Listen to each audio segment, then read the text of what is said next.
இது என்னது? என்ன ஆக்ஷனு? இது என்ன ஆக்ஷனு? அழுறதா?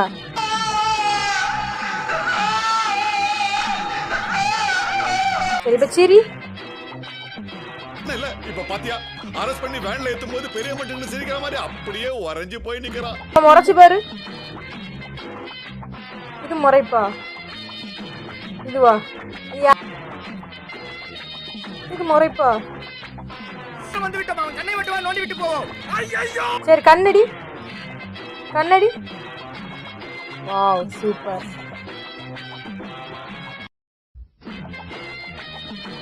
வேற என்ன ரியாக்ஷன் தெரியும்? தெரியாதா? சாப்பிட தெரியுமா? சரி சாப்பிட்டு நல்ல குண்டாயிருங்க. புளியா? புளி சாப்பிட்டா ஒல்லியாயிருவேன்.